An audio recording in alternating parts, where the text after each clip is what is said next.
Good morning once again, all of you. We still have others coming in. We've been doing this for about a few months now. This is largely from a foundation perspective.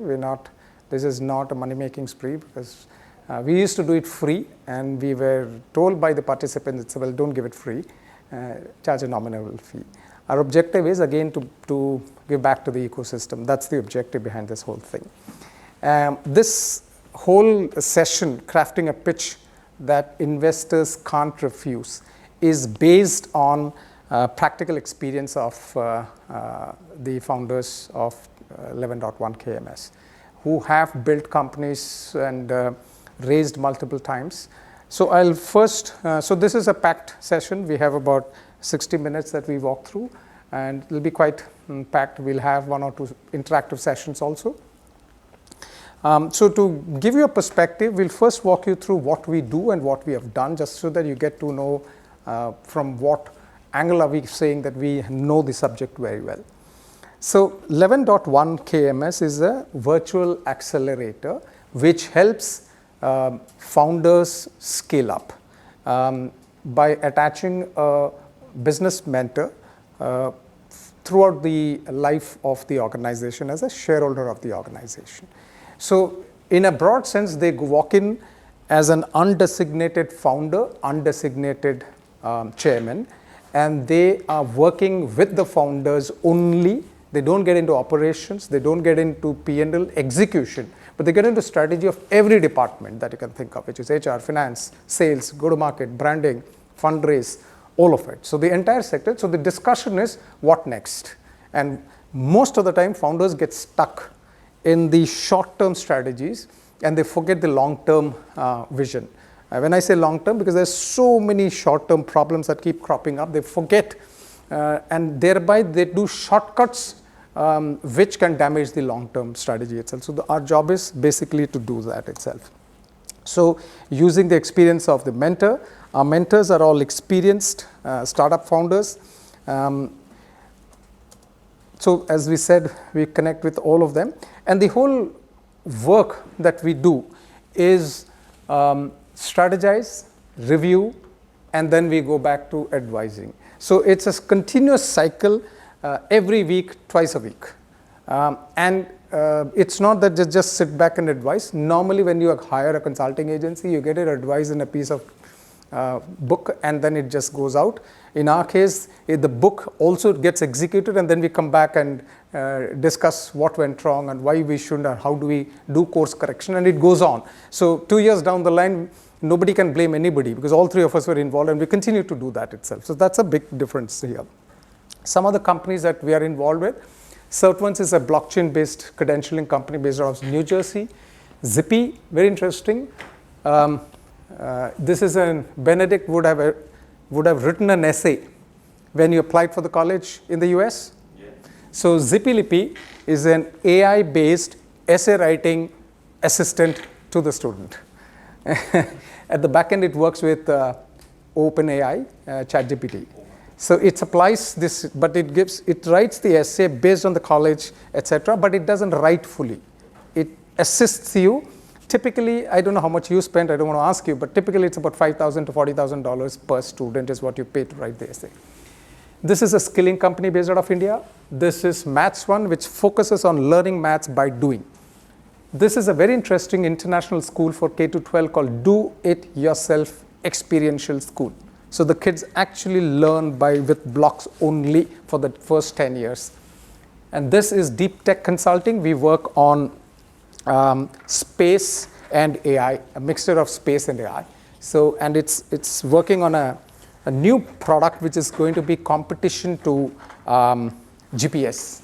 So GPS is very old, very inaccurate, but it served its purpose, but this is competition to it.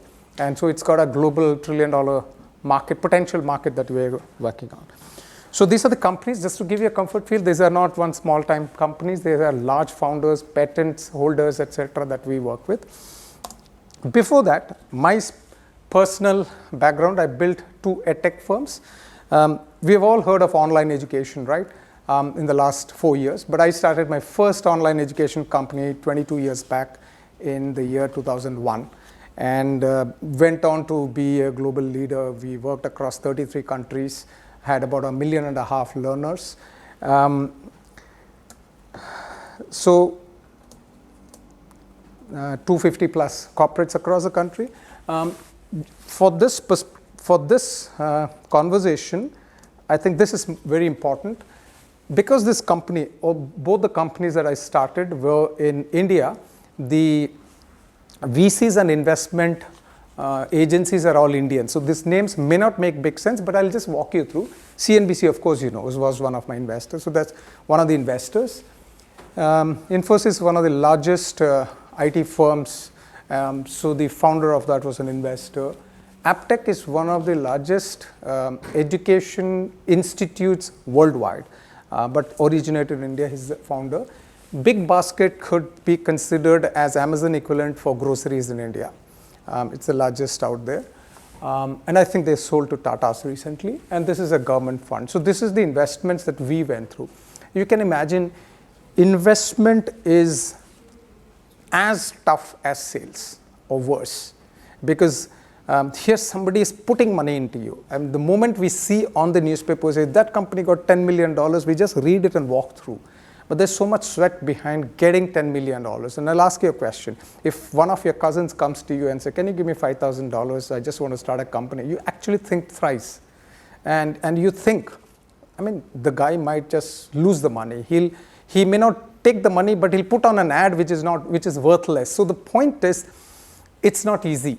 We need to come from the other side and understand what is he thinking for him to part with that money.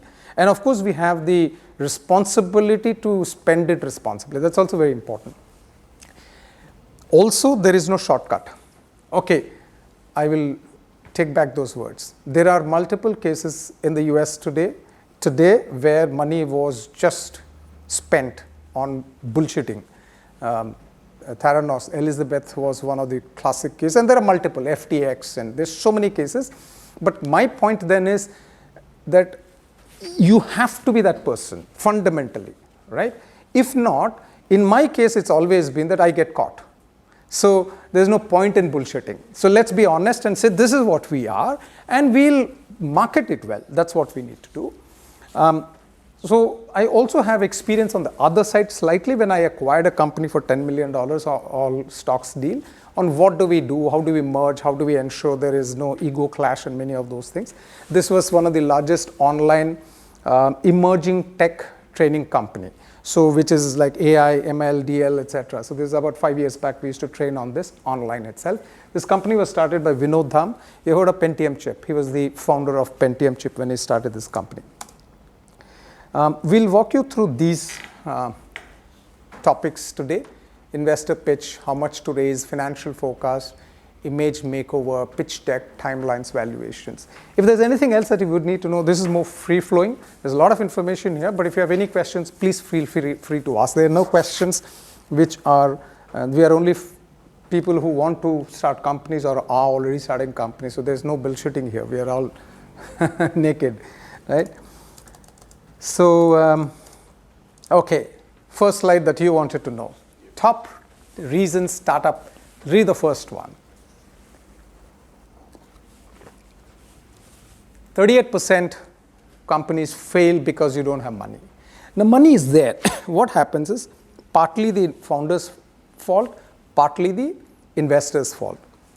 Now, if you look at individuals, as soon as $1 million comes in, all those dreams that you had, you will just spend on it. Because you need 10 more people to sell. You need 20 more people to build the platform. Of course, you need to spend on advertising. It seems that these are a must, right? When you didn't have money, these were not a must. So thereby, you consume all the money, and then you go back to raising funds, and at that time, the money raised and the revenue growth are not matching, and then the second guy doesn't come and buy.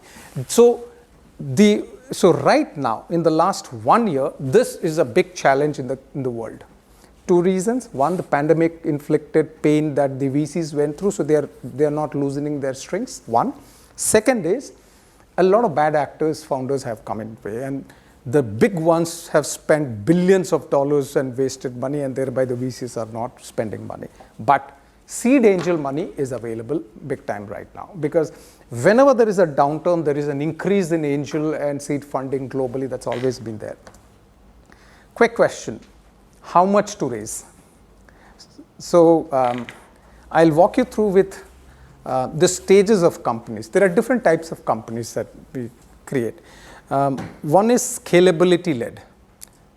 And second is longevity led. So what is scalability led? If you look at a company which is focused on scalability, they will always focus on the market. They will scale super fast, right? So let me take a supermarket. If you start a supermarket today, will we have 100,000 people walking in 9 months' time? Impossible. Or will they have 20 stores in the next 1 year, in the first year? Impossible. So scalability led has a certain type of companies. They actually don't care. They just keep on buying competition because they just want scale and people want to go there itself, and they exit, right? So examples are, you build a platform that will deliver vegetables within 10 minutes. I mean, you just order within 10 minutes, knock, knock. I'm just saying, Amazon.com, any of these, or you sell pharma products, and you quickly sell to Amazon. You build this, scale up, you have million consumers, Amazon will buy you, right? The way you do fundraise for this is different from the next company that I'm referring to. The second company could be, let's have a localized platform for Singapore travel and tourism, which means that you have so many people and tourism are picked up in Singapore. So anybody worldwide wants to build a company, wants to travel to Singapore should come here. It's like when we want to buy something, what do you think of today? Online, Lazada, Amazon, it's just that. So you build it in such a way that it reaches here, and you reach a scale that soon somebody buys you. One of the TripAdvisor or somebody will acquire you, and then you're done with, finished, and just move on from there. But this is scale. We're talking millions of people. The second company is longevity led. I'm sorry, I'll come back to that. So they need unlimited capital. These VCs and PEs are a different kind altogether. They know that, take an example, they will first give you $100 million, then $500 million, then $3 billion is the funding size. Because the VC, so this founder's salary will also be, let's say, $500,000 and $750,000. He will hire 500 people out there. He'll buy competition. The VC knows the more money you throw, the more you can kill people, and then you just go. It's a vicious cycle that they're building, and the VCs are just, it's not about the business. It's all about scale. That's all. Very risky. And the buyer has to be strategic, normally. Theranos is an example. Shortcuts are acceptable. VC is okay with that, as long as the objective is met. So it's not that the VC didn't know what they were doing. I'm sure they would have got glimpses. But as long as they are able to gobble up things, right? So it's an end game. But let's look at the other company. Only customer focused. Very clear, right? Scale, etc. is not an absolute must. They are top and bottom line focused, which means that every day you have the typical sales calls to find out how much did you sell, what's the bottom line, should we spend, if we spend, what happens to the bottom line, all those things that you're thinking of. Sustenance of the company is a must. In this case, you might die. This is a do or die company. So this is 0 and 1. So you'll have umpteen companies scaling up, shut down, come down, right? This company will continue. It's a lifestyle company. Again, I go back to the supermarket. Normally, a supermarket won't die unless, of course, the location is so bad. And so supermarkets won't die normally, or an eatery won't die, right? If there is exit, low expectations, it's okay. As long as you buy all my inventory, I'm okay. But I want to run this company. I want to live off it for the next 30 years. And he'll also make money. It's not that he doesn't make money, but he doesn't make obnoxious money like he becomes the next VC. He won't make $1 billion for himself, right? So these are two different types of companies. So the example here for this company would be, an F&B joint that I mentioned. So if you look at it, they will grow, and then over a period of time, they'll have a chain of restaurants, right? Banks will fund them, VCs will fund them, but it's a different way that you will progress. Or you start a B&B outlet.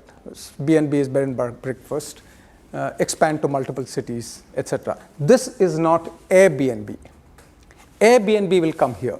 Again, it's scaling, right? This is mama papa shop. It's one.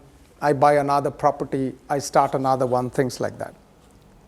And here, you will take little money, just enough capital. You will take, and it's very low risk. And you always focus on the bottom line, ROI focused. And it's not that, end of the year you do an audit and the chartered accountant is worried about the profits. It's the founders who would be worried about that. And there's no shortcuts ever. And so if you look at it, there no shortcuts. You can't, because it's your money and little money that you have taken out there. The third one that we have is sellable approach. So the startup is being prepared to be sold. So I even though this first company is also being prepared get sold, this company is not, it's a mix, it's a cross between these two. Okay, so in this company, so they will be building it for a short time. Typical IT tech companies, etc., are these companies. Retail companies, for example, are a mix of these two. They continue. They may or may not sell in 4 years' time. Definitely not here. So, if you take typical retail clients globally, I'm just taking levers, for example. It's been there for ages. They're there. They spend money. But they're a big giant right now, so they spend so much money. But the point is that it has been a slow growth all along. The brand is very important, so they're very passionate about it, etc. Idea is unique. There has to be one unique idea for it to sell. So the market segment should be big, tremendous growth potential for you to sell. Because at all times when you're building this, they are not customer focused. They are seller focused, buyer focused. Buyer as in buyer of their company. Who will buy me? And thereby, I will keep building my company so that I get attractive, so that somebody buys me. So we have to keep in mind these three before we sell. And their whole objective is this. So build to woo, high risk again, typically venture backed, and PR visibility a must, because they need to scale also, right? Typical window is sell in 4 to 6 years' time. That's an absolute must for them. So this is about companies. Now let's come from the other side. Type of the kind of funds that come to you. We should not, so typically when you go for fundraise, you just don't go to anybody. And there are different types of funds available, and unless you go, it's like customers. The customers that you go to define what you are, right? So first is, when we talk seed or pre-seed round, what is a seed and pre-seed round? Second is Series A, Series B, Series C, pre-IPO and IPO. These are different levels of fundraise in the organization itself. Typically, pre-seed or seed is pre-revenue. You have an idea, you put in a little money, or you take money from somebody to start the company. You won't have fancy offices, etc. Again, remember, this slide has to be interlaced with the earlier slide. If we are talking of building, for example, Google Maps, when they started, the pre-seed stage funding would probably be $500,000 or $1 million, versus when you're going to start a platform to make a vegetable platform, it will be $50,000 from Enterprise SG. There's a big difference in the way VCs look at you based on the idea and the scope of the business itself. So even though these are indicators, it has to be interlaced with the earlier definition of who you are. Okay? Typically, 100K to 500K. I mean, this can vary. Don't go by this. It could vary by 100% also. But it's not $5 million. So this is is that too small for you? Is that visible? Yeah. It's okay. And this round is friends and family, accelerators who would be funding you, angel investors. Angels can't invest. Typically, angels don't invest beyond 5, 10, 25. Some angels go up to 50K also, right? So these are all USDs that I'm referring to. Second one is you need to have revenues, month-on-month revenues. So because once you reach that stage, now you want to go to VCs. These are people who have funds of $100 million or $500 million in their kitty, and they would be investing in smaller amounts, $1 million, etc. So they will be looking at, do you have revenues? Which means if you look at early stage angel syndicates are, there are platforms where angels go and be part of the syndicate, and the angel syndicate would go and invest as a lump. So 10 angels will come together and make a 50K, and then there would be others who will be interested, etc. So that's the second one. Third is Series B. Now this is, you need to have a significant amount of revenue coming in. Minimum of one product should be doing consistently well. It should have launched newer features into your product. It should have expanded to newer markets, so that the whole feeling is it's established now. When you go to Series B, the company dying is not a potential possibility unless you're in the first leg. In the first segment, any day you can die. At any stage you can die, because it just scale. But here in Series B, if your product is good and you're in this other two, it may not die. We're talking $5 to $15 million out here. By the way, again, depending on the product, the artificial intelligence business that I spoke of earlier, one of my portfolio companies, can get potentially $5 million in the Series A itself because of the market size.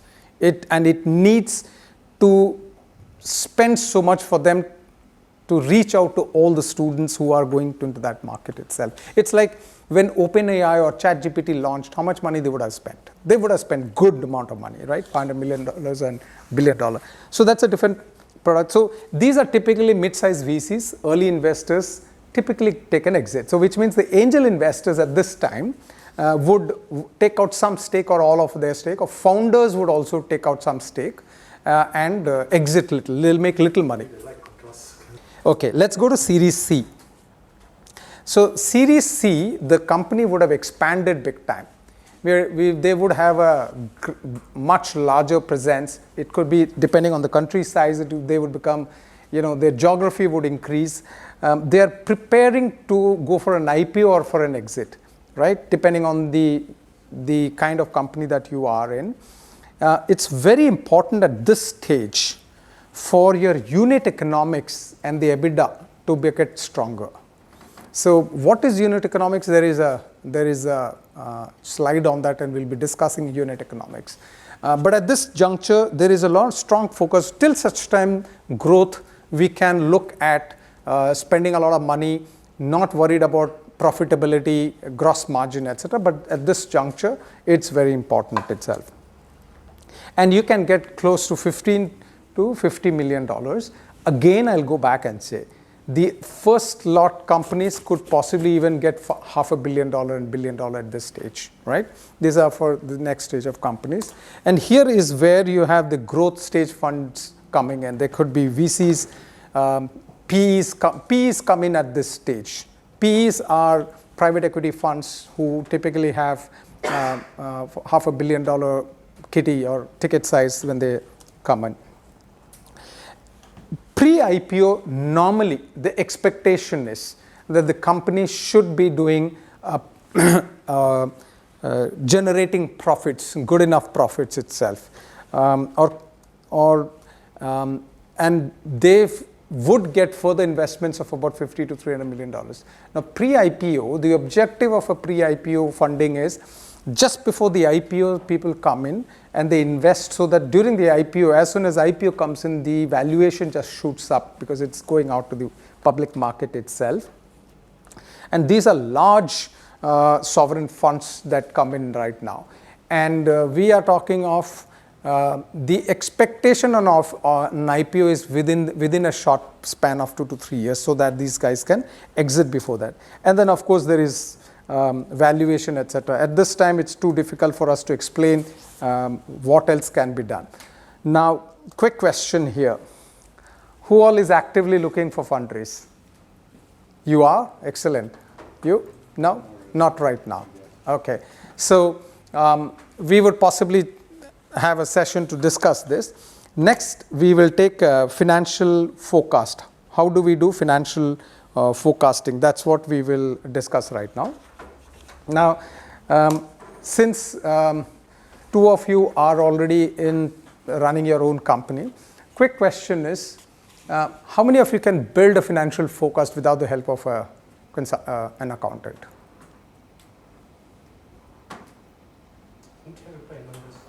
You're terrified of numbers. So this is what normally why did the question come up first of all? Because this is what founders are. They are experts in their field. And they are not, they don't want to do, it's not that they can't do it. The brain allows. I mean, if you're smart enough to build a company, they can. But they don't like it and they're messy and so it's okay. It's like me going and cooking. It's not that I can't cook, but for the worth of it, I don't want to cook. Let's be very clear. But the problem is, you see, you are outsourcing your key thing to somebody else. You have to do it. And if you get into things, it's not very expensive. It's not complicated. There are some very few simple things that we need to know, which we will walk through. And I put a very simple slider to explain what is it. There's a lovely movie. I don't know if you've heard of a company called Reliance, which is an India-based large conglomerate from household goods to petrol, oil, and energy. The original founder, who is not even a graduate, started the company. There's a movie on him. And what I liked about that movie was, there's only one statement I liked. Companies run on income, expense, profits. These are the only 3 things that you need to know. And that's all. Financial forecasting is that. But there is something called a balance sheet and an asset and current liabilities and current assets. I would have gone for fundraise about 6 to 7 times. I've acquired a company. I sold companies. I don't think I'm confident to say I'm good at balance sheet. I'm not saying that it's a great thing. But my point is, you can successfully run a company and understand valuations and all of that to a large extent if you just know income, expense, profits, which is so simple, which is what even the supermarket guy does, right? We can make it very complicated, and I'm not saying that we make it, but there is a lot of substance to that, but we don't need to do it. We don't have to be scared of that, right? Okay. So I'm going through this very slowly right now. Typically, you ask somebody to make a document, a financial forecasting for a startup. He will make it like this. Year 1, year 2, year 3, year 4. Revenue, 100, 120, 200, 300. Profit margin, of course, we'll make 25% profit margin, right? So total profits will be so and so. This is how he would forecast it. Now, what happened? Somewhere it reset for some reason. Okay. So you see, you should remember, this is going to a fresh minted MBA from Stern University or from NTU in the VC firm, whose job is to find fault in what you have presented, right? So can you identify the faults in this?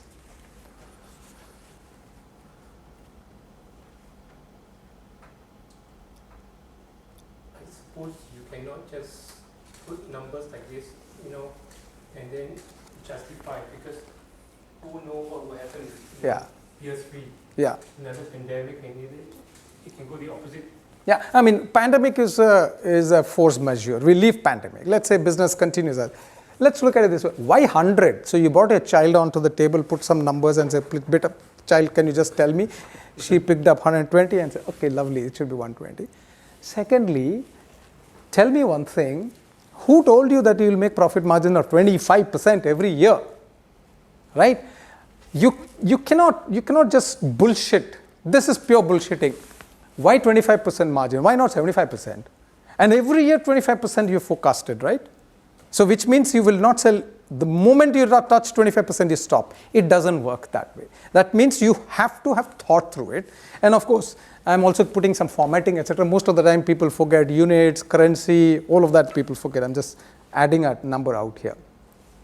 So let's do one thing. We change the numbers, but we added one more line here called profit percentage. Because one is we have to look at, so I changed the numbers and I said, okay, I think the profits in some, initially it will be less and then it grows. It looks plausible, right? But the question now is, how will you do it? The most important factor is, I understand, fair, I'm going to take it that you will do 100, you will do 120, but how? That's important. What about your sales? How will you service the person? How will you deliver the whole thing? So there is a bucket for each one of them. There are salesmen. There's a marketing cost. In service, there is a call center.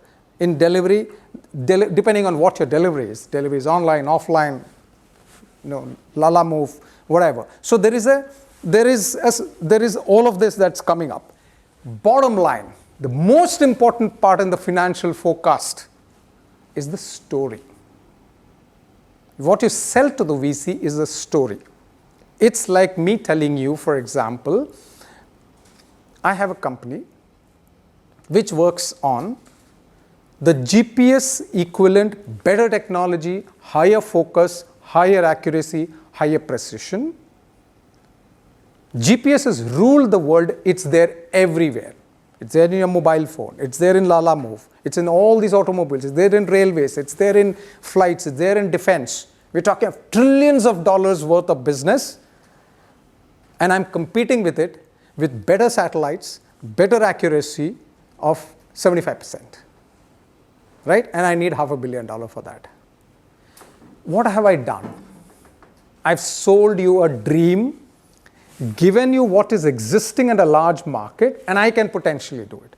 And then we go downwards and say, how can I do it? I mean, you can also bullshit, but I'm capable of doing this because I'm a scientist. I've got 7 patents, etc. So my point here is that in all of this, the story is more important than the numbers.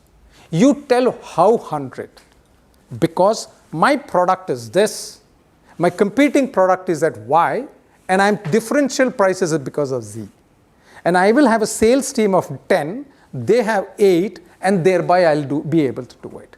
So the point I'm trying to make is this, all these numbers, as long as it is substantiated by the story, fundraise is possible. So the most important factor is a story. So you add sales and marketing costs, of course. So to give you a background, by the second or third round of my investments into my company, the Excel sheet had at least 25 sheets. So the sales and marketing also has to be broken down into what will you do in the sales. So there are multiple ways to do it. One, you will say, I will have one salesperson who can make 5 calls in a day, and out of 7 calls, 1 call gets converted.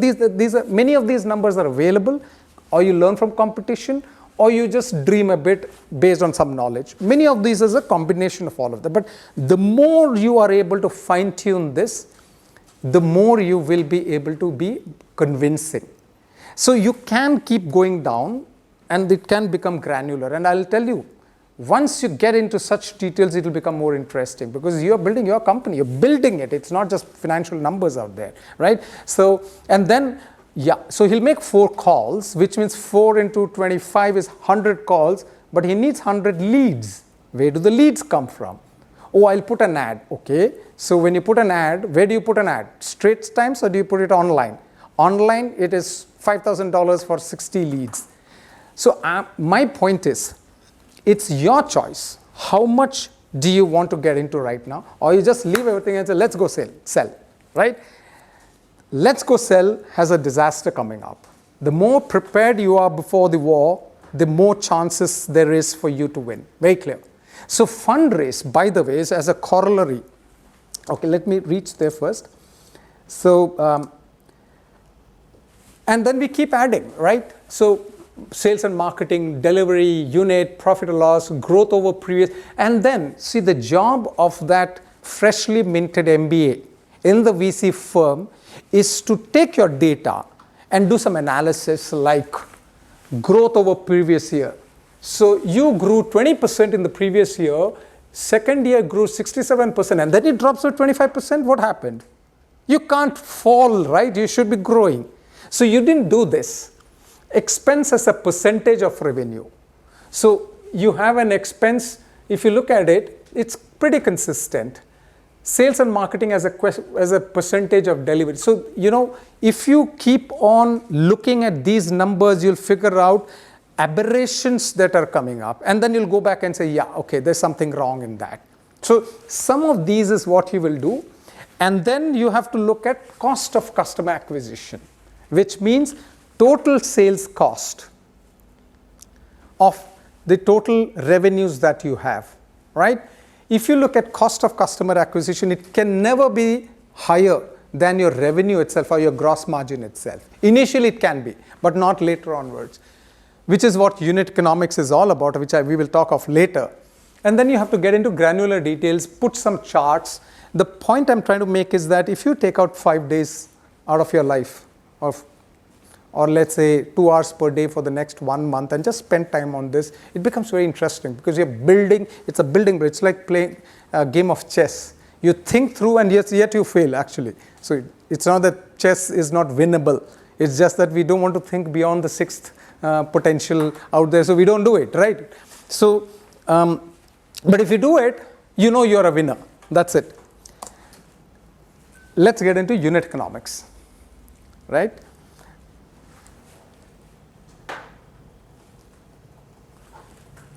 We are actually behind time. So unit economics is basically what we are saying is to sell goods worth $1,000, the amount I spent to acquire customers is $100. The amount I spent to service the order or deliver it is $700. My margin thus is minus $500. So my gross margin is minus 50%. This is not good business. You can't spend minus 50%. You're actually doing a service to the customer by eating into your margins, right? So what happens then? Why would people fund you? Now, in year 2, if you look at it, in my financial forecast, it falls down to minus 5%. And in year 3, it has become 20%. Now, this is possibly sellable. The part of the story was not good, which means that initially, to build a market, you need to spend money, which will convert into brand equity, which will convert into sales, and that's why you are okay. So that's why when somebody asks you, the gross margins are low, your profits are low, if you have the story as your armor, you will be able to convince yourself also, right? And then, of course, there's much more things. You have to look at number of units planned to sell. So start with number of units I plan to sell is 5,000. So amount I lose or make is minus 2.5 million. I will also be spending on marketing dollars, and my fixed expense is 520, deficit 3.2 million. Thereby, I need funding of so and so. So this is one way of finding out how much funds you need. One way, right? There are multiple ways, right? There's a very simple way. I'm trying to explain it as simply as possible. The more you think about it, you can come out with more granular, closer amount, because this amount also depends on how much shares you're going to give away to get investments, right? So there can be multiple ways that we can do. So I'm just leaving it out there right now, okay? There is a video of mine. If you wish to, you could just take a QR code, this thing. This is a video on unit economics itself. You could view it later, but you could possibly save it with you. Okay, let's talk investor pitch. So assuming we got the story right, got our financial forecast right, got our unit economics right, now we need to go to the investor. We need to excite this guy on how to be excited so that he invests in our company. So I'm just giving you how a typical VC would be in front of you. Let's assume this is the pitch, and there's a lot of words, but I would like you to read it. You are the VC.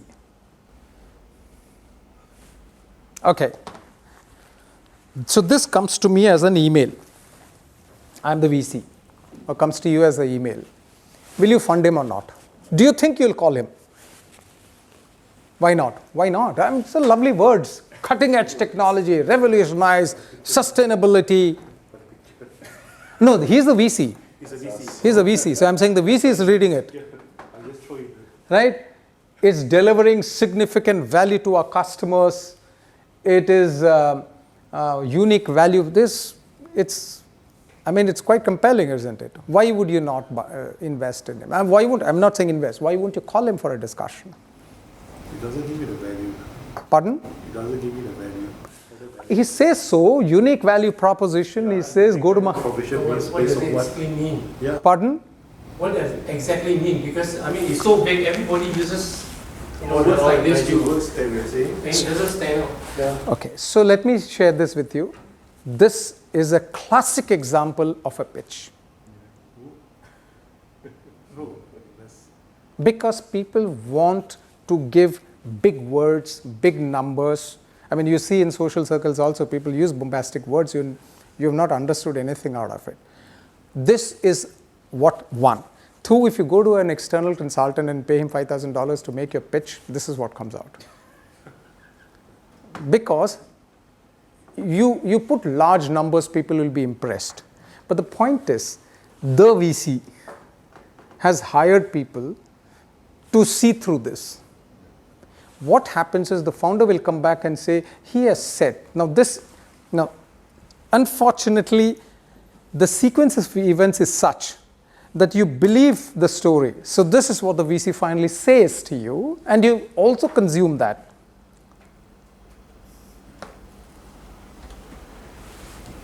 So this is a nice way of telling you, sorry, we're not interested in it. Yeah, there are other words also which I'm not using here, which the VC tells you.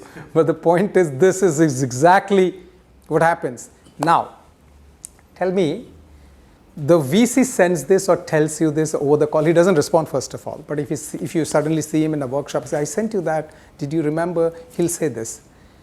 Most founders come back and say, very excited.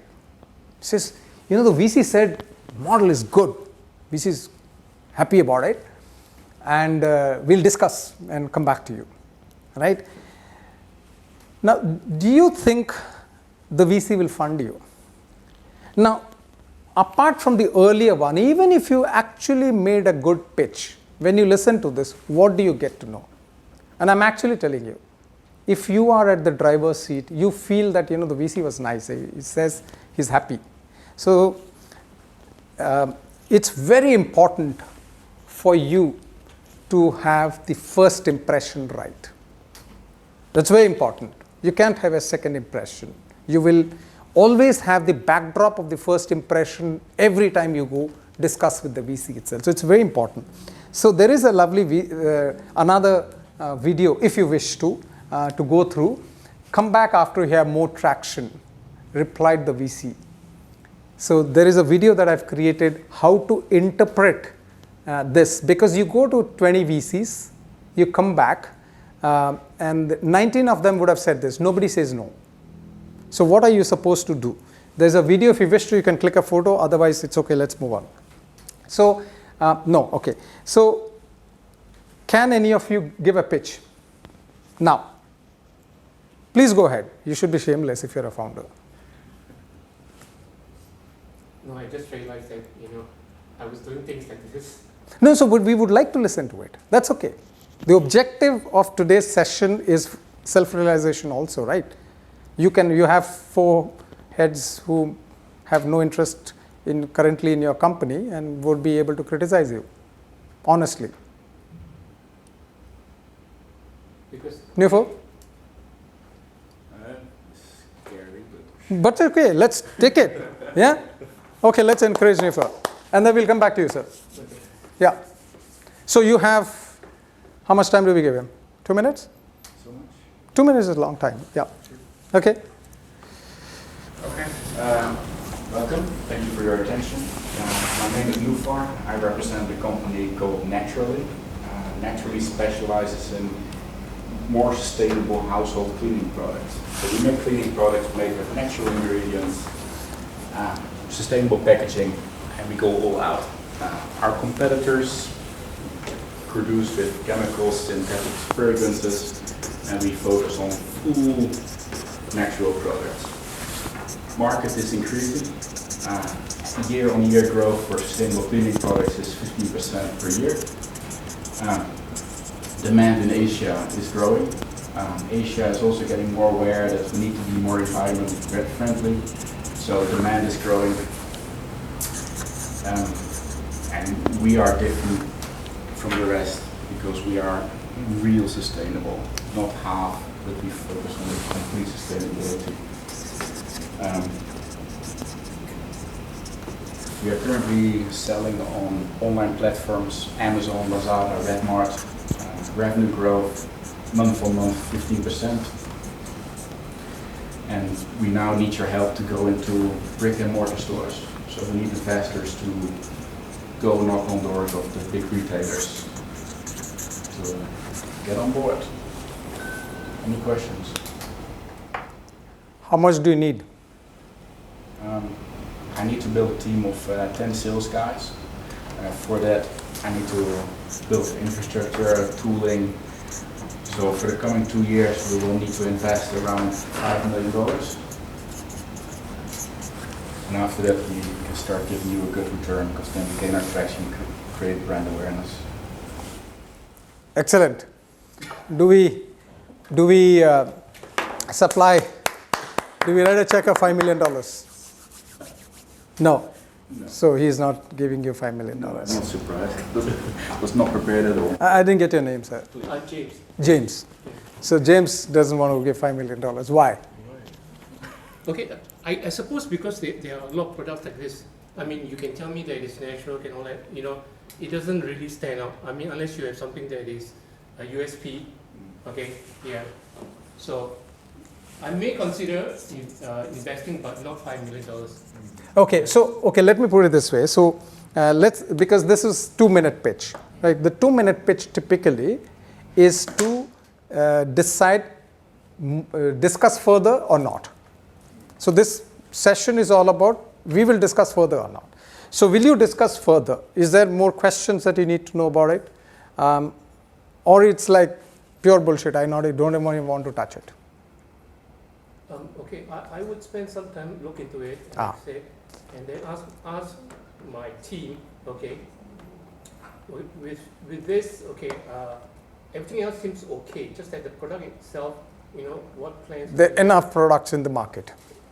Yeah, unless it's something unique, that's what I want to find out from him. Okay. Yeah. Okay, excellent, very good. Good feedback, excellent. But yeah, you're ready to get further information potentially. Yeah. Okay. Any further feedback? No? That's okay. So let's move. Very interesting. Thank you very much.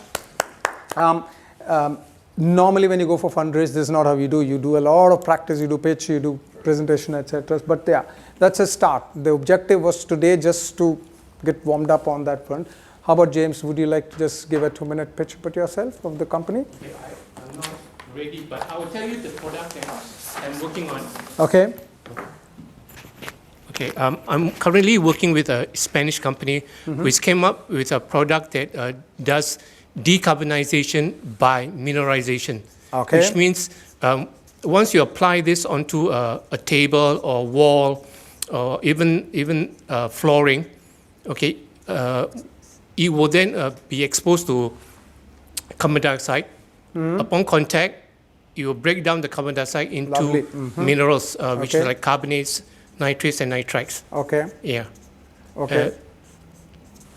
Compared to the competition right now, which is carbon capture, what they do is they will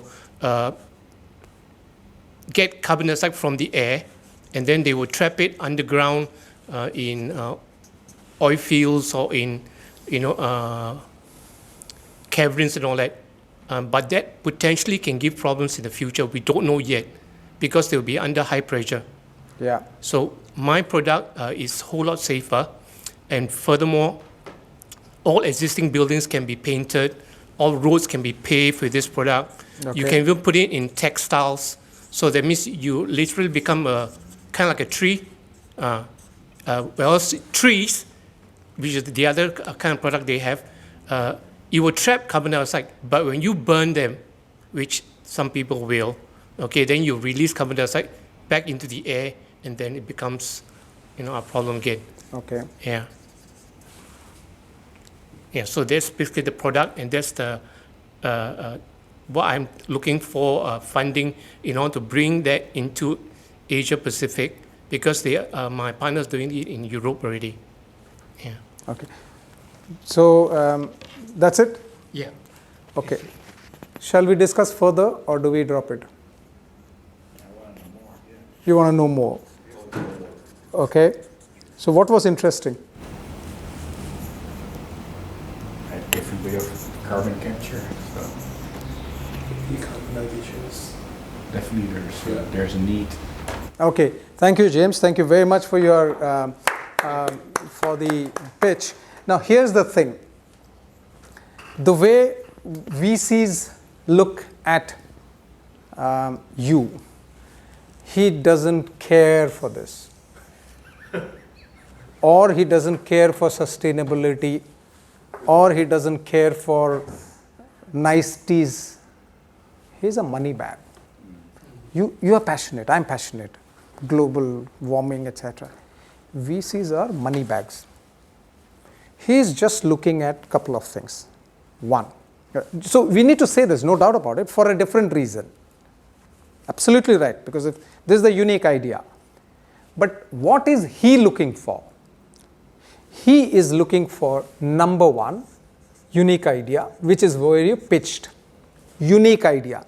Doesn't care about carbon decarbonization. Unique idea, right? Great. Tick. Second, he is looking for large enough market, right? You've said it, but we need to communicate that, to build that. So we are actually telling the story itself. He's looking at large enough market. 3, competition. Okay? There should be competition, which means it is a market that has been understood, that there is an existing market. If there is no existing market, it's a risky market. For example, Uber was a risky market, or Grab was a risky market before it existed. It's new, but it worked out. Somebody invested. But most VCs will walk away from risky affairs, high risk affair itself. But competition is there, but you've killed competition saying whatever it is. So competition is 3. 4, at current status is important, which was not missing here. What was missing in your pitch was current status, which is where are you right now? I've already built the product, plan to build the product. So that has to be communicated. So the point here is this. I'll actually we'll just break for tea. I'll actually walk you through some do's and don'ts. See, have you heard of AIDA? I think the kids will know. No? In marketing, movie making, filmmaking, there is a term called AIDA. Awareness, interest. So basically, when you make movies, there's a very simple format. There'll be a good guy, there'll be a bad story, there will be the savior. So this whole process we have to have in our pitch. The whole company, its market, all of that has to be compressed, and thereby it's very important that we get the pitch right. let's be very clear, this was impromptu, without practice, without even going through all of that. Those actors actually spend hours together practicing, right? We'll also have to practice it. Let's start with the investment collaterals. We need to have some collaterals that it's most of us, we don't think that we would need a collateral, although we don't need a printed collateral, but it should look as smart as this. Because if your sales need good collaterals, what are you doing? You're selling your company. And thereby you need collaterals for that itself, right? And what are the elements for that? It's slightly different from the sales collaterals. So, couple of things. When we think fundraise, we need to have a couple of components that we need to put in. One, the team, start with the product itself, serving the customer, attracting the customer, and the team. And all of that should have a nice, cohesive, complete, compelling story. It's an absolute must. The story is the most important factor here, and you cannot outsource the story. You cannot say that I will get the best content writers to write your story because they don't know it. They will start writing the story based on what you tell. The best way to write a story is to write it and go and present it to people who have already gone through this fundraise process or existing VCs. They will criticize you, take the criticism, and make it better. It is only by practice that you will be able to do it. At the back end, you should also have the theory in place, which is that I need to have these components in place. So, when we talk product, it's the IDA process. If you've not heard of it, just go through it once. There's an IDA process. If in that process, first you start with the pain. What is the pain that you're removing? You should also expand on the pain and say what problems are caused because of the pain. It's like a movie. First, they start with the pain itself, and then the hero comes and removes the pain. So you start with the pain, and what is the pain that gets removed? Second, we need to get into the size of the pain, the market size, right? Don't sell your features. We have to sell the pain first. It's human emotions. The other person is it's not an AI machine sitting out there.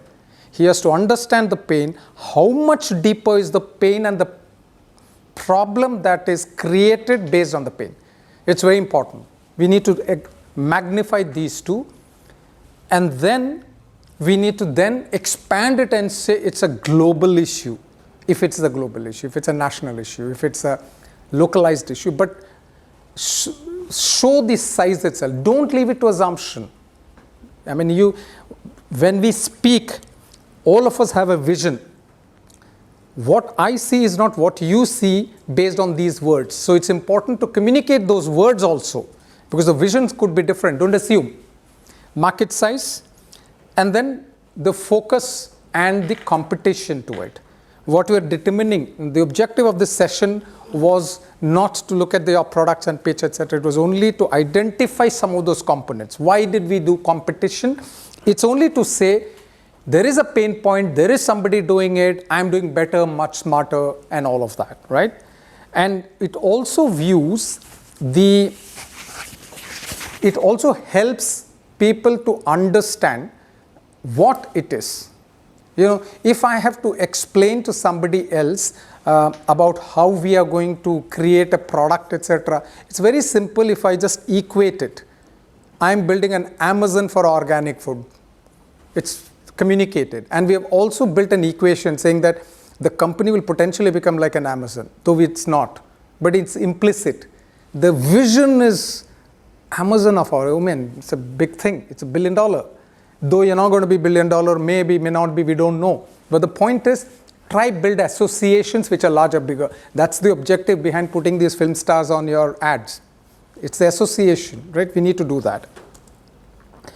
We need to also give the delivery SOPs. Delivery as in product. What is it that you're serving? How are you serving? How are you different? At all times it has to be, use superlatives at all times. Okay, don't bullshit, being clear, but use superlatives. Customer, how does a customer know your product? Customer training need not be classroom training. It could be videos, it could be documents, it could be pamphlets. How will they use it? Or it could be intuitive. If it's an intuitive product, it doesn't need to have training. What is the difference of your customer support? It's important. Customer is very important. My assumption is none of us are talking about the first segment of the companies, right? So it's not scalability led. So thereby, customer is very important out here. Team size and team constitution is important. Again, when we talk of how do we get the customers, we need to focus on how do we get pre-sales, marketing, distribution channels, team deployment, where all, how all, when all. It's not that everybody joins on the first day. So when you give the story, all of this should be there. The first instance is you have a 100-page document for yourself, right? So you will write the entire epic for yourself. This is what I am going to do. This is the global thing that I'm going to do. And then sell your team, because at the end of the day, what are you selling? What is he buying? It's not the product, it's you, your brain, your smartness, your vision, the team's vision, the team's expertise, and where and when are they going to be deployed. Now, all of this, I said you make an epic out of it. You make 100 pages document out of it. But the point is that none of the VCs are going to read the 100-page document. But what happens is, when you have the 100-page document, the story is now out from your brain and it is documented for you, for yourself, and for your team, and for the VC at the right time. So let's go back to one thing. Let's talk about the messages that we have.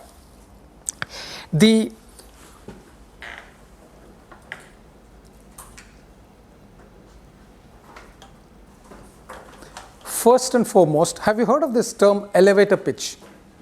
Yeah? It's true.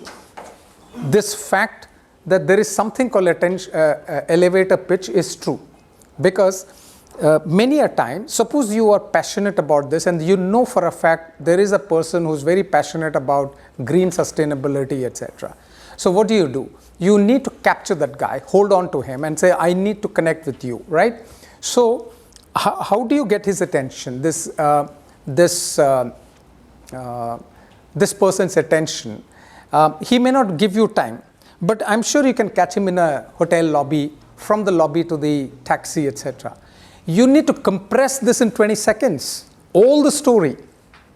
So it's very important for us to write and rewrite and write and rewrite and only put words. So human beings can speak on an average 150 words per minute, which typically means 50 words you can cram into 20 seconds. The objective of this 50 seconds is not for him to write a check, is to get his attention for a meeting at a later date. And thereby, it should have the whole story, which is excitement, interest, next steps. You just can't walk away saying that he got interested and got into the car. You need to get his secretary's number, or fix a time, or get an email ID, or get a phone number. So all those things are also important. So what we need is the attention grabbing 20 seconds that we have should be compressed with all of these data, right? The second one is the patio pitch, which means that he's waiting for his driver to come, right? And it's happened in my case. My first, not in fundraise, but in getting a client, it was already $1 billion company, and I was selling tech products to the company. I must have spent 6 months going up and down.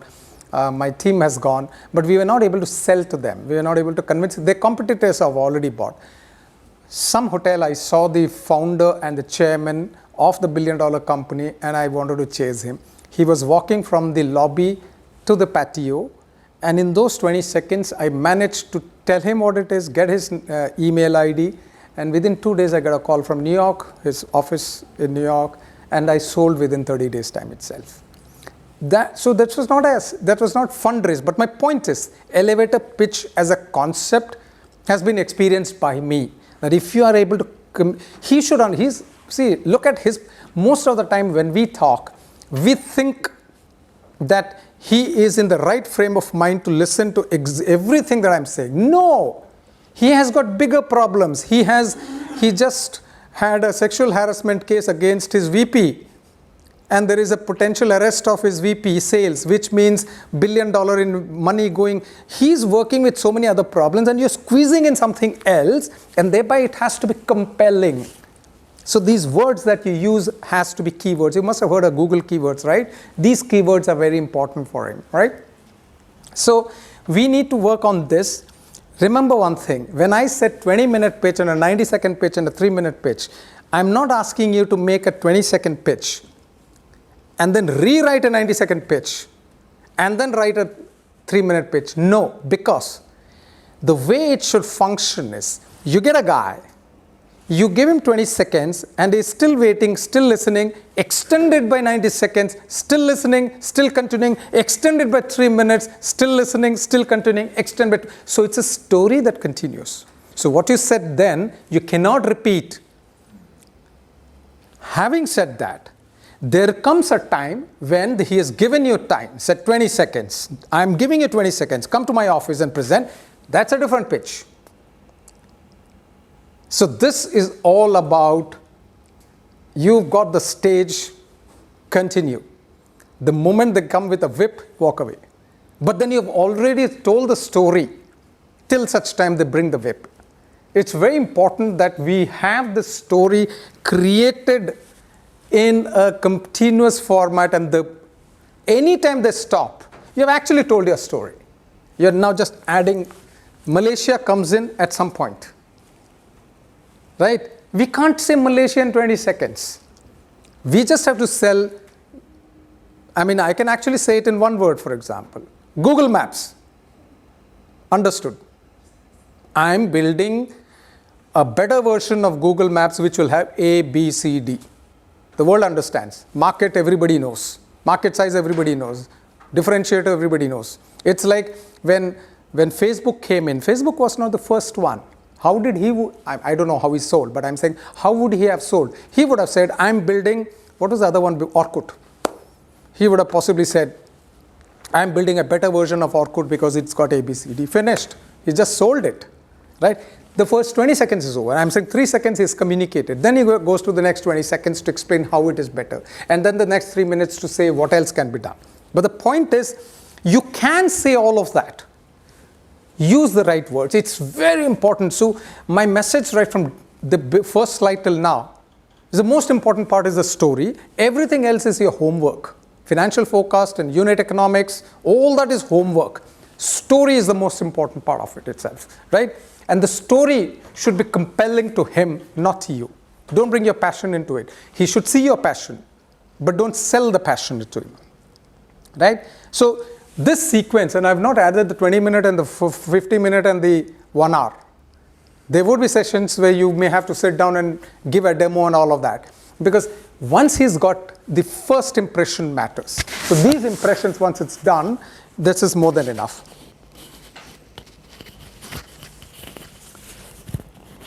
Okay. Some to-dos.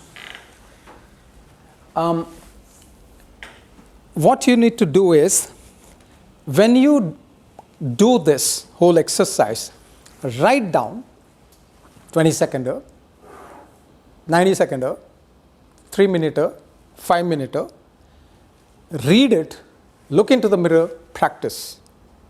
Because it's very important that you communicate the words that you have written down.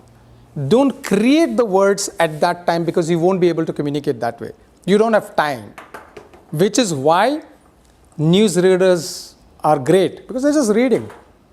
Of course, they might add their oohs, ahs, and superlatives, etc. But the point is, broadly, everything is covered. Or movie actors. It's a written script. That's why it sounds good.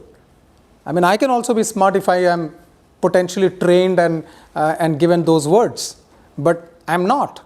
So we need to be an actor. That's why they say founders are a collection of everything that goes around in the world. Everything. You're the brand manager, you're the sales manager, you're the marketing manager, you're the finance manager, you're an actor, you are a counselor, you're everything. You need to do that. You have to. If you're not, then You know, this guy, you heard of ChatGPT? What is he, you know what the founder is doing today, the last 2 weeks? Yes? He's a techie. He's going around the world meeting heads of countries. Why? Because there's a potential backlash to stopping ChatGPT. So his current job is that of a politician, and he's meeting the top, he's going across the world, meeting all the presidents and prime ministers of the world. So I'm saying he's, apart from being an actor, now he's a politician also, right? The point I'm trying to make is that many of us don't do this. In sales, many people do it, which is practicing in front of the, so you may have to mug up many a time. So that so when we do the branding exercise, we have a branding masterclass also. In the branding masterclass also, we have a way where we say that you should repeat your words, right? Because it, for example, just do it doesn't mean anything much. Or the logo of a sword. Until and unless somebody tells you the story of the logo, it's just a tick. What's a big thing? But it becomes part of life. The whole words that you use will be yours. It should sink in. I'll just make some example. Naturally, when you're presenting naturally, you will say naturally every time you start a sentence. It bloody reinforces in his mind. He will not forget naturally. Instead of, if we don't use the word naturally, we'll say we have organic product, we have this, we have that, we have the. Okay, what's the name of the company once again? Instead, if you just say natural, or sometimes use the word of your company as a verb. I am going to Xerox it. Bloody Xerox is not even a term, it's the name of a company, it's photocopying. But they've used it as a verb right now, which is, I'm going to photocopy, no, I'm going to Xerox it. So we Google it. What's Google it? We're going to search on the bloody browser, right? But they've used, it's become, so the point is, it's us, how we can sell the company, the story that we're going to build about it. Some to-dos, certain no-nos and certain yeses. No bullshitting, no guesses. Ever. Because if I'm trusting you with $1 million or $10 million, I don't want uncertainty of any sort. It's better not to invest and lose an opportunity than risk me losing the money. So I will say no. It may be good, but looks like this guy is bullshitting. So it's very important, no bullshitting, no guesses. At the cost of he thinking you are a dumb guy, or you don't know these answers, then what bloody founder are you? It's okay. It's better than he getting a doubt about you, right? So no unsure answer. Most of the leading founders don't respond immediately. There is a video somewhere circulating about Elon Musk and Steve Jobs, etc. And there is a lovely video. It's like this. So you'll be sitting on a chair, holding onto a bottle. So you guys need to look at me for me to explain this. So the interviewer asks a question to Elon Musk. And he looks down, fiddling at the bottle. Pause of 7 to 8 seconds. Then he responds. Because he's thinking. Is he a dumb guy, can't respond? No. There's nothing wrong in actually thinking of the question and then respond. You don't have to respond. You don't have to be smart. You need to be knowledgeable. That's important. And these are big format. I'm talking of Elon Musk. I'm talking of Steve Jobs. So Elon Musk's video was very clear. He was just fiddling with the bottle, looking at it. The question was answered. Everybody is watching and he's just fiddling with it.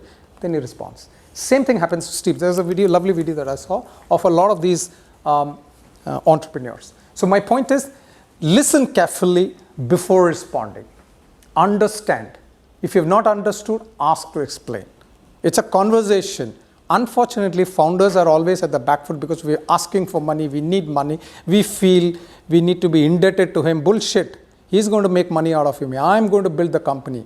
If you need to make 10x returns, please invest in me. You need to have that arrogance to talk like that, right? And how does arrogance come?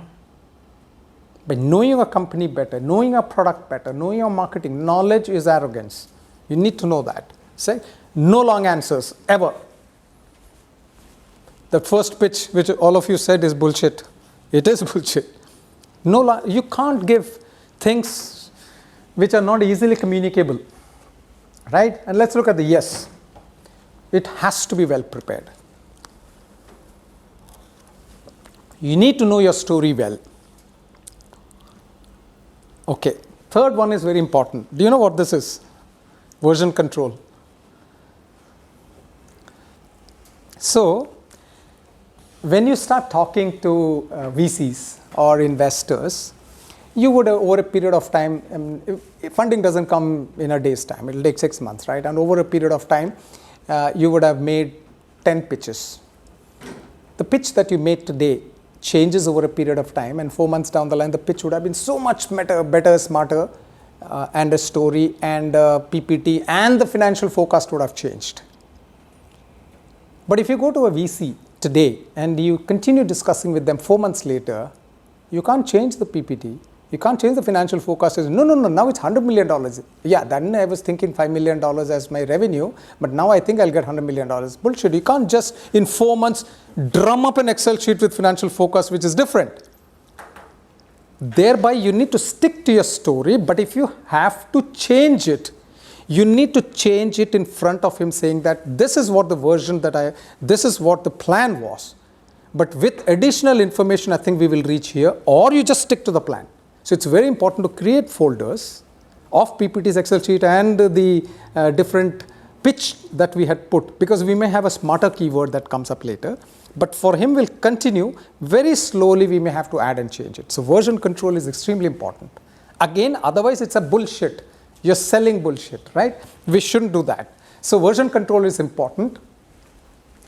Then we come to, it's very important that what you say is consistent over what's available about you, online, offline, people talking about you, customers talking about you, your clients talking about you, your employees talking about you. Everybody should be talking the same language itself. Very clear. So you need to have a consistent communication strategy about who you are. And the who you are should be very clear. Before you start pitching to VCs, it's important that you pitch to some people with who you can experiment. They're anyway not going to fund you. The objective is they are test runs, right? But you shouldn't go and test run with your, next door neighbor. He should be giving you, constructive criticism. So you need to go to people who have actually gone through this process, or are VCs themselves, who will just throw you out, which is okay. But you got the feedback, and you do it multiple times. And then you go to the actual VC who is going to fund you. So this is just but test running it itself. You also build a list of FAQs for yourself. Every time there is a question that comes to you, write down the question and the answer to it, because the answer should be consistent. First time somebody asks you a question, your answer may be long, because the first time you're hearing, you're trying to get the answer in your mind and then you're telling, etc. But once you've got the answer, feed it into your system. So, and before you go for any pitch, go through the FAQs every time, because it should be laser sharp, clear. People, and these guys, let's look at it this way. These guys have at least 5 to 10 pitch decks coming to them every day. So they have to read through all of that. They don't have patience. How much time? It's like essay writing, right?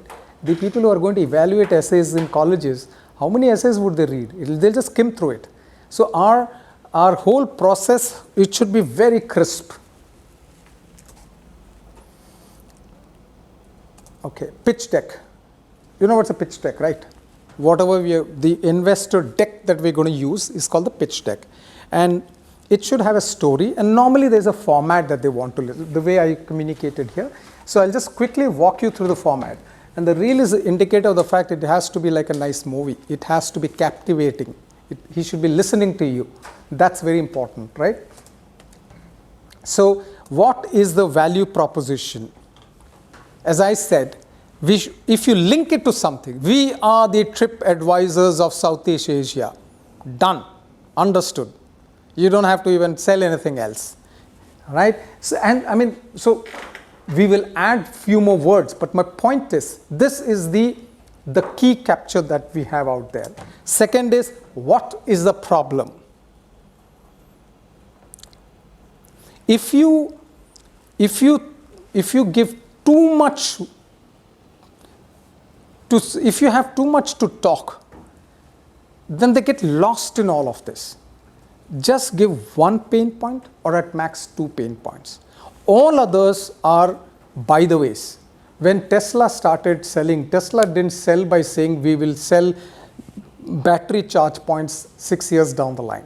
Tesla just sold by saying we are going to make battery powered EVs. That's it, right? By the way, they also sell carbon credits. They also have battery chargeable devices. We don't have to sell that. The main focus or the pain point is what they have to sell. Market size. Be very clear about your TAM-SAM, favorable factors, political factors, geographical factors. All of that should be very clear. The solution. What is the solution that we give? Business model. We discuss financial forecast. How will it work? Current status. Risk, SWOT analysis, team, investment required, competition, right? If we put all of these together, we should conclude all of this in very clearly less than 20 minutes, which typically translates to between 12 to 14 slides, not more than that, okay?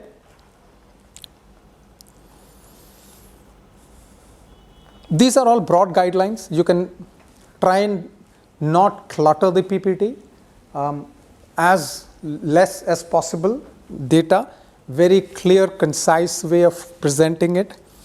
The slide need not be nicely formatted with floral colors and all, not required.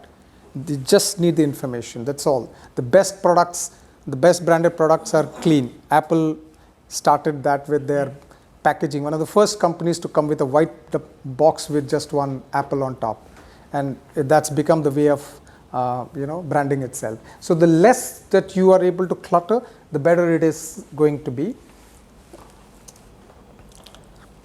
So it should be 10 to 12 slides, should have superlatives, 20 minutes, and dump all your accolades and achievements that you have with you. Okay, so this is the larger picture. This is now what comes first, because this picture is when you got his attention. You're able to sell to him. He's sitting in a room, right? So this is what you sell. Then comes the information deck. This is what you send to him to get his attention. So before you start itself, now the reason why I've reversed is because you make the full story and then take the meat out of it and make a one-pager. And the one-pager that you sell now you're not talking about, you're not telling him anything. You're either sending an email or WhatsApp or SMS, etc. And thereby, depending on the medium that you're sending, it should have all the story compressed to that. If it's WhatsApp, so many words. If it's SMS, so many words. If it's an email, don't send an email with all of this with 7 brochures and content, and he's not going to read all of that. If it's an email, 4 lines, out of which the first 2 lines will be bolder, the rest are smaller font. Because the objective is we need to get his attention. So, you see, this as a one-pager is still okay, because if you can highlight, so the moment you look at it, it starts with, I've actually removed many of these words here because this is about an actual company itself. But if you look at it, SaaS solution built for aviation to manage their operations efficiently. Startup B2B, MVP launched, 30% productivity gain, USB, signed MOU, TAM, 30 years bootstrapped. He's got everything in it. But it's still a little cluttered. According to me, a lot of these words it need not be grammatically correct English. 30% productivity gain, that's all. The customer will get 30% productivity is not required. Because at this stage, he is anyway, it's like many of us, me inclusive. I don't normally read the entire newspaper. Headlines, subheadlines, and a few words. Most of the time, right? That's all that's required. So in this case also, you see, what am I reading? SaaS solution built for aviation, startup, MVP launched already. Okay, the company is already operational. USP, oh lovely, let me read it. I've already signed an MOU. TAM SAM, product promoted by 30 years of industry veteran. That's all that I've read here. That's all that's required at this stage, right? If I am a VC who's invested in the aviation sector, done. If I am saying that it should be a company which should already generate revenue, I've already signed resellership, done. So I'm saying he's put the keywords for that particular customer itself, right? So this is very important. If you can have some graphic to make it a little more easier, no doubt about it, right? Next, we talk about investor connect. How do we connect with the investor? How do we reach out to him, etc., right? So identify the investment banker and the VC. So the best way to do is, when you go to investors, find out your competitors or allied industry folks, which VCs are investing in that vertical of that size. That's important. Find that out. I'm saying IB, sometimes you would like to go through investment bankers, because investment bankers, it's their job. They are more agencies in between. They're the in-between guys, right? So they'll take commission of, let's say, 4% or 6%. Sometimes they take retainers. But the point is, they are connected. See, you should, as I said, VCs typically get so many of these deals. So it's if the IB talks to me and say, I have got a good company, but if they are into this, he's listening to the guy. Otherwise, there's so many emails that is going by, right? It's better to go through an IB, but it's a choice. If you have connected with VCs, it's better that way. The criteria for you to select this, don't send to everybody. Don't send to Temasek if you're not going to ask for $500 million. Temasek doesn't want to invest at $500,000, $1 million. Why are we wasting our time or money? Has worked in similar vertical segment, past success rate, success rate as in talk to industry people, founders, then are they good, bad, how do they treat founders, etc. Searching for them, most of the time it's always better to go to the founders eco circle. They'll tell you that this is the way you reach out, etc. Search past investments on Google. What are the kind of investments they have done? Then go through social media posts. Typically, whenever there is an investment, there's always a PR that associates with it. So it's always available on digital itself. If we want to take IB, investment banker, typical terms, as I said, is I would not recommend exclusivity. They would say it's exclusive, which means all deals should come through me. But I will waste 6 months of mine and they won't get me a deal, I'm stuck. Most of the time you should not go for exclusivity, right? But there are arrogant guys who will come back, their success rate is so high that they will say, I won't work with you without exclusivity. So it's a give and take, it's a choice. How do we want to treat it that way? We should not agree for monthly retainers. We are in bad shape anyway. Why should I pay another $5,000 per month, $10,000 retainer to this guy? It doesn't make sense. Many a time they don't agree unless he knows that this is pushable. But the lopside is, if we don't get retainer, after the first 1.5 months, if in case things are not looking good for him, he may drop you and he'll keep you warm. You'll think he's working, but he may not be working on it, right? So we need to be careful how we treat this guy. And of course, you make your own Excel sheet based on who you connect, etc. So like your sales, it's a sales funnel. You cannot outsource it. This cannot be done by somebody else. It has to be done by the founder or the CFO founder or the CFO or the financial director, but you are to be 80% involved. 20% of the work can be outsourced. You cannot outsource many of this stuff. This has to be your sales call, right? Some of these, I'm sure all of you know about the Singapore grants, Enterprise SG, Startup SG, etc. They have their own grants for Singaporeans, PR, etc. Just put some data out here. Now, here is the important part. When we are reaching out, I've said this before, if you are reaching out through the email, WhatsApp, LinkedIn, etc. Please remember, if you are a VC, you get 10 per day and you listen to 5 pitches per day and you forget about it. There are 900 million users on LinkedIn, right? You send him a message, it gets lost. He may not even respond, right? Unless there are compelling, so even if you have a compelling word, he may not even respond. So most of the time, unless you know him personally or if you catch him in a conference, etc., and you just get his attention immediately for those 2 minutes, and then you take a meeting later, even that meeting later may not come through because many a time people get excited and then they forget about you, right? So it's all about getting his attention also.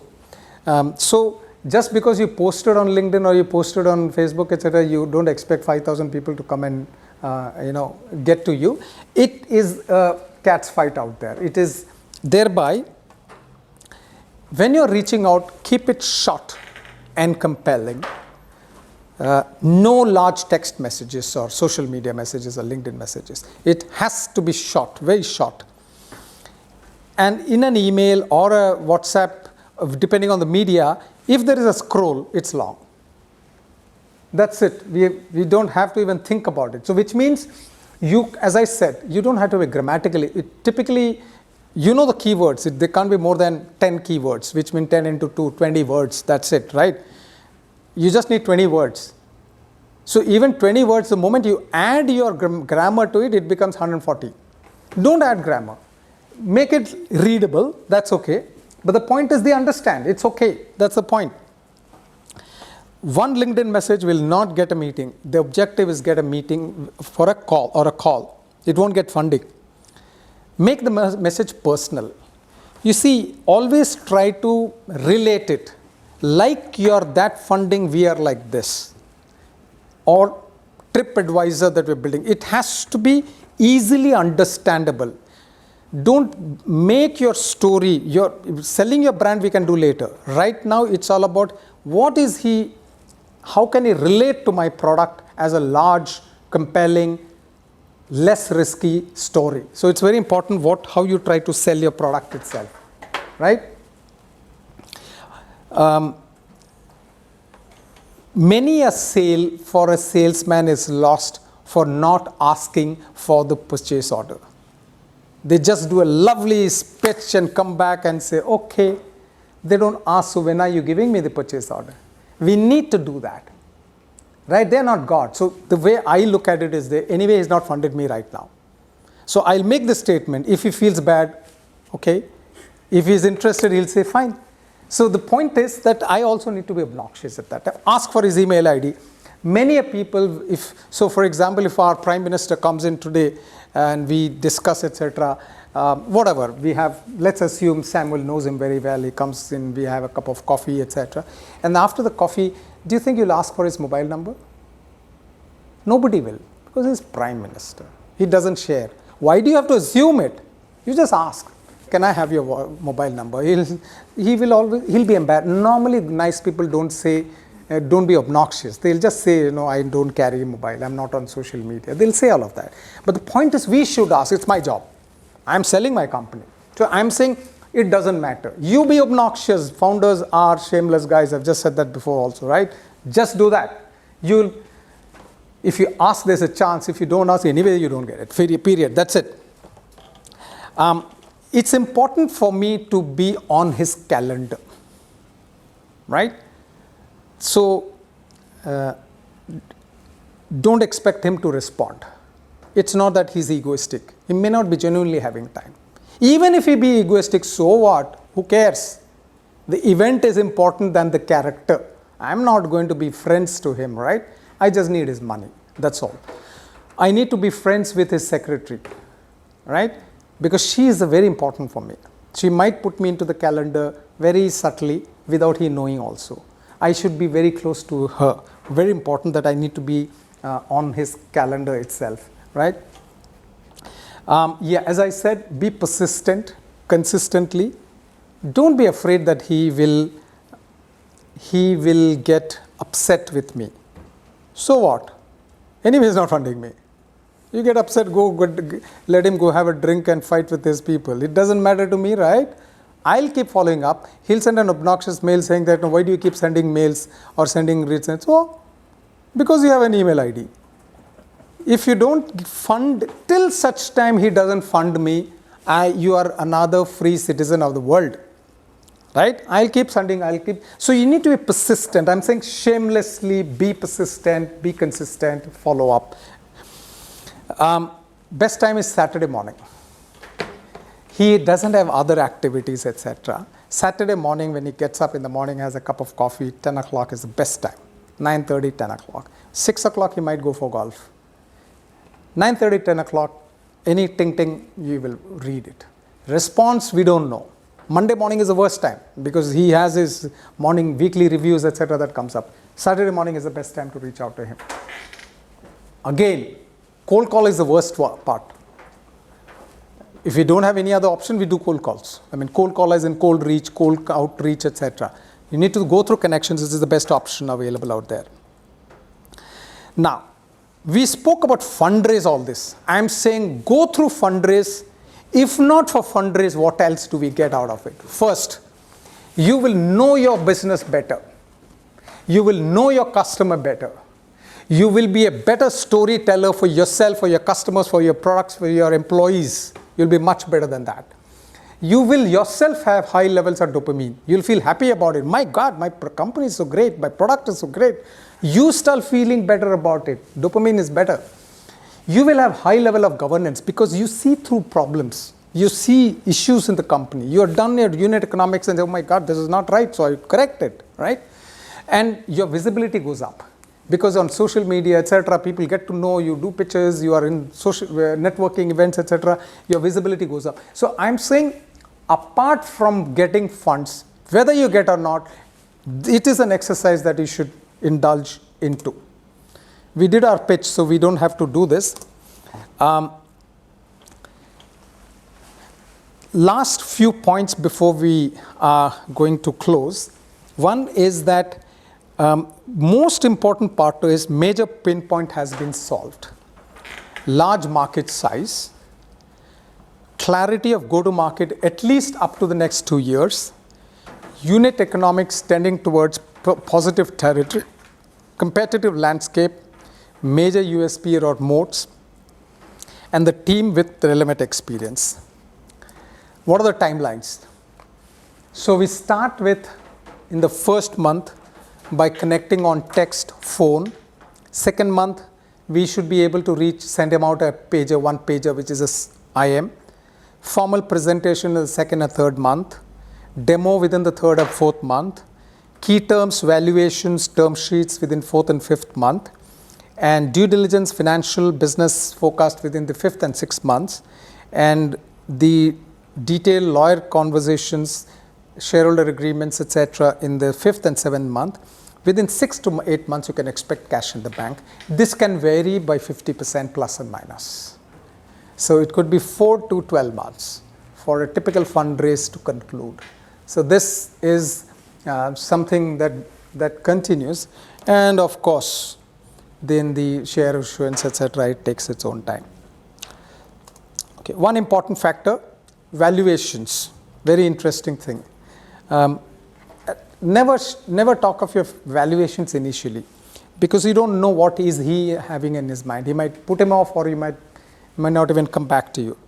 So there are 3 types of valuations that you can do. So valuation, it's a complex subject itself. Us as founders, we really don't have to get into such complex financial modeling itself. We just have to do what we do best, which is finding out, compare, and do the best out of it. So there is a pre-revenue Berkus model, which models that, if you have an idea, if you have a prototype, if you have strategic relationships, and if you have a go-to-market strategy, then this is the valuation that you would get, right? So this is based on, there is a modeling available. If you type Berkus model, a venture capital way, which we don't have to worry, it's the venture capitalists who think, I have so much money, I need to exit in 5 years, and I need to have 10x, so thereby the valuation should be so and so, because it's 1/10 of that, right? So it's a very simple formula, but it doesn't take into account my team, etc. But the best way for you to feel happy about is you look at your similar companies who've traversed the journey. And at this stage of their revenue or their seed stage, how much have they raised and at what valuation? Then you do a plus or minus depending on you have a better team, you have a better product, you have a better reach, you have a better market, all of that add together, you might get a much better sense of the valuation. But that's the most. And also it depends on the times. At the sad times, the valuations are low. Best times, the valuations go up. Comparable valuations, etc. So this is the best. Peers-based comparison is always the best for people like us. I am saying because many of us don't like financial modeling, etc. Leave it to the accountants. In any case, whatever your valuation expectation you have, VCs will come back with their valuation. But at least you know, should I sell it so cheap or should I'm okay with that. Right? Because money is more important than valuation. That's anyway there. And then you create a comparison chart based on whatever requirement has come through. And there are comparables available on the internet based on a last 6 months, last 12 months deal. In SaaS businesses, the typical sales multiple is so and so. In typical, industry, retail business, this is the kind of valuations, sales multiple that you get. All of this is available. There are. I mean, I've just picked up one from internet. I've given the credit to the person who has posted it. Valuation compare pre-money, round size. How much do you get? Also, which are the big companies who have got, so we can't just say because Lazada got that kind of valuation when I'm starting off, I should get the same valuation in the same business. It also depends on which stage are you in of building a Lazada, right? If you are in the starting stage, your valuations may be higher because it's at the beginning, at that time the scale is higher, so the valuation sales multiple may be lesser, not valuation, sorry, sales multiple, right? Image takeover is makeover, not takeover, sorry. Image makeover is very important, right? Here what we are doing is, what they see is what they believe the company is. So even if the product is very good, if it doesn't look good, then they feel that the product is not good. And the words people say. So before you start the fundraise process, the image makeover should be starting off. There should be consistency of messaging. There should be multiple touch points, and there should be reviews online itself. So when we say touch points, that typically if you have to connect with 20 to 50 people, you will have conversations with 5 to 10 people. So when I say touch points, it is this person would have received an email, seen your ad, read about you, seen the reviews. Many of these things put together is touch point. It's like when you buy a car, you just don't go and buy the car. You go there, your friend spoke about it, you saw an ad, you see the car passing by. These are all touch points that is reinforcing your buying instinct. So the VC should also get some of these touch points for you before they do it. Now, similarly, when you have reviews, you should have umpteen number of reviews on the website, right? It's an absolute must that you should have reviews. On LinkedIn also, you ask your customers to leave reviews, and there should be consistency in your branding also.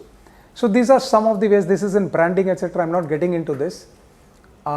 Okay, we have a typical masterclass on branding. If you don't want to go through it, there is another one on pitch itself. If you wish to go through it, how do you, the pitch that I spoke of, how do you get your messaging, etc. There's a YouTube. Actually, you don't have to keep clicking this. You just go to the YouTube channel of 11.1 KMS. There are some of these. You could possibly, or go to the LinkedIn channel. Some of these could be of interest to you because this helps you fine-tune your messaging. And all of this, let me be very clear, is not theoretical. This is based on personal experience of what works and what does not work. And these are all hacks. These are all things that we have experienced, that this is how it helps.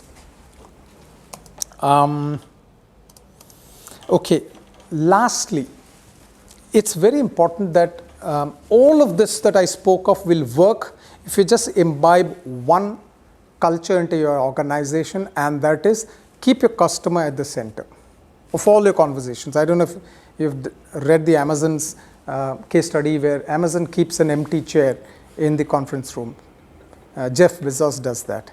If a VP presents something new, the first question that he asks, will he like it? Is he going to accept it? How is he going to jump at it?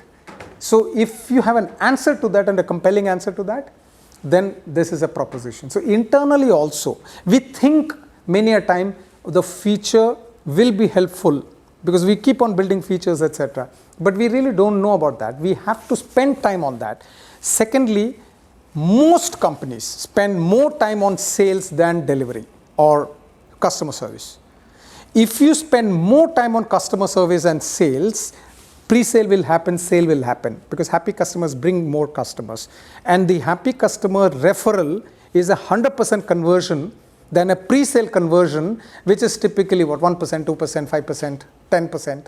But this is 100% conversion. So it's very important possibly for us to concentrate on the customer part of it itself. These are just a few pointers towards that. In conclusion, fundraise should get the same focus as product development and good market. The outcome of a fundraise exercise is equal to the time that you spend on it. The base assumption is you are a smart founder. If you could build and sell a product, you can get fundraise. Because fundraise is an activity because I need to make a sale, is the most important activity for you. So you will spend more time on sale and delivery, etc. You don't spend time on fundraise. If you don't, your fundraise will also get stuck. You need to spend as much time. Get as much detail as possible, as we said, like a chess game itself. We discussed all of this. That's it. So thank you very much from our end. We have discussed all of this. I would insist that please leave a review if you have not already done so. It helps us with our digital presence. And thank you very much for your time, and you too, Shella, as well as Carrie. I'm sorry.